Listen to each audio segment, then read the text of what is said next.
Some new reaction today to two remarkable headlines. The first, a prominent Reagan-appointed judge slamming Republicans for their rhetoric around the January 6th insurrection.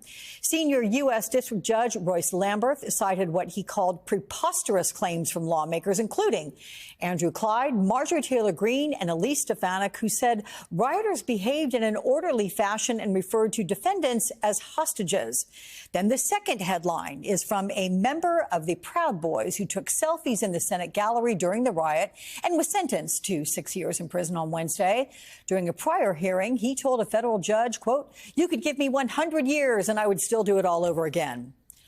I want to bring in Miles Taylor, former DHS chief of staff in the Trump administration and co-founder of the Future U.S. It's a think tank that's launching this year in Washington. He's also the author of Blowback, a warning to save democracy from the next Trump. So, Miles, two of those headlines there. Your reaction to what the judge said?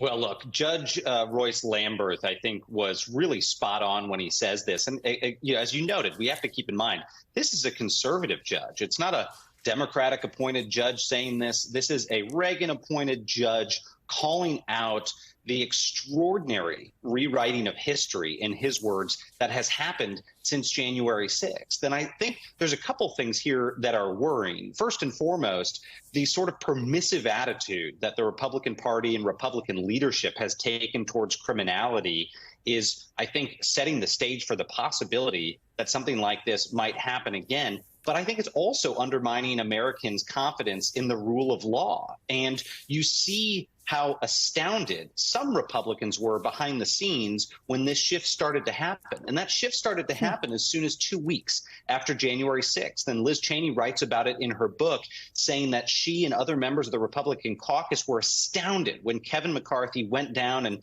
did a photo op with Donald Trump after January 6th. And that set the stage for this narrative to emerge that it wasn't an insurrection, that instead these were innocent people. And now it's, transitioned into this talk of these individuals being political prisoners. I think it's very worrying. And in that other story, Alex, that you point out, there is a lack of remorse. And that lack of remorse has actually evolved into this feeling of retribution towards the American justice system for holding these people accountable. And I think it's really dangerous for law and order in this country. You've got to wonder if that Proud Boys member who got 6 years will feel the same way. Oh, I'd do 100 years after, I don't know, 6 months. We will see. But let's talk about Stephanie Grisham, of course, you know, Trump's former White House press secretary, who said that there were times, quote, when one person or more would advise him that his words could potentially cause violence, and he would just wave his hand at you like he was swatting away a fly, as if to say whatever or shut up.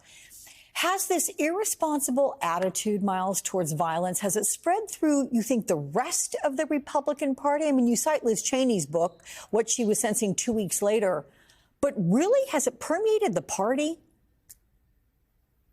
Unfortunately, Alex, I think it has. And I say this without even a note of politicism in my motivation. You can just draw a direct line between the rhetoric and the data showing a huge spike in political intimidation and violence. And we're seeing it around the country. And it's not just hypothetical. We look at what happened in El Paso with the shooting at the Walmart several years ago, where the shooter parroted Donald Trump's rhetoric about an invasion at the southern border as the reason he went in and killed many Latinos who were in the Walmart. We saw it with the Buffalo shooter in New York, who cited the Great Replacement theory that has again been spread by Republican leaders. He used that as justification to go into a grocery store and to kill Black Americans. And we've seen it as the justification for these individuals who've been arrested for making death threats to members of Congress, death threats to judges around the country. That rhetoric from political leaders is becoming their justification for violence. And I worry about that spilling over in 2024 in a way that we can't contain. Given this new position you have, co-founder of the Future U.S., I want to talk about the dangers of AI to the election. Ahead of Tuesday's New Hampshire primaries, you will know residents got AI-generated robocalls. They were impersonating President Biden, telling them not to vote in the primary. And the Future U.S. has a PSA that predicted practically this exact same scenario. Let's listen to part of that. Here it is, everyone. Hi, it's Reverend Jones from the Church Calling. Hi, Reverend. What's going on? Well, your sister asked me to reach out. Luis, what's up, buddy? It's Danny from the office. Hey, Care Bear. It's Mom. Looks like they closed the local polls early. This is your president speaking.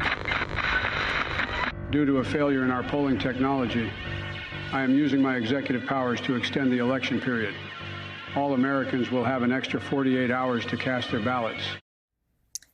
At the end of that PSA, you put up a post that says this was all AI generated. It sounded exactly like Joe Biden. What is the message you want to get across, Miles? And what do you think this big challenge is this year with AI in our election? Well, Alex, I think this is one of the biggest wild cards in 2024 that your average American is not paying attention to. They know that the contest between Trump and Biden is going to be very contentious. They know that the overall political climate is going to be contentious, but most Americans, I think, don't yet appreciate how much artificial intelligence-enabled attacks are going to impact this year's election. And we did that clip. In fact, we conceived of that public service announcement almost 6 months ago, thinking that it wouldn't be until closer to November that we would see deepfake robocalls impacting our election. And now, as you noted, we just saw that in New Hampshire with a deepfake robocall Joe Biden, but it's going to get more difficult to thwart because we think we're going to see these interactive deepfake robocalls where the recipients of the phone calls aren't going to know that they're on the phone with someone who might discourage them from going to the polls, who might spread disinformation about militants at the polls. This could go a lot of different directions. And so we're trying to sound the alarm, make Americans aware. And I will say that the Biden administration and CISA at DHS is doing a really good job of staying on top of the threat. But I'm hearing a lot from local officials who feel like they are not prepared. So we're doing our best to try to prepare them in the lead up to November to make them aware of these new threats and the deluge of deepfakes we expect to see. But there's a lot of work to be done between now and Election Day. Yeah, it is downright scary. So you keep on keeping on, Miles Taylor. Thank you, my friend. Good to see you.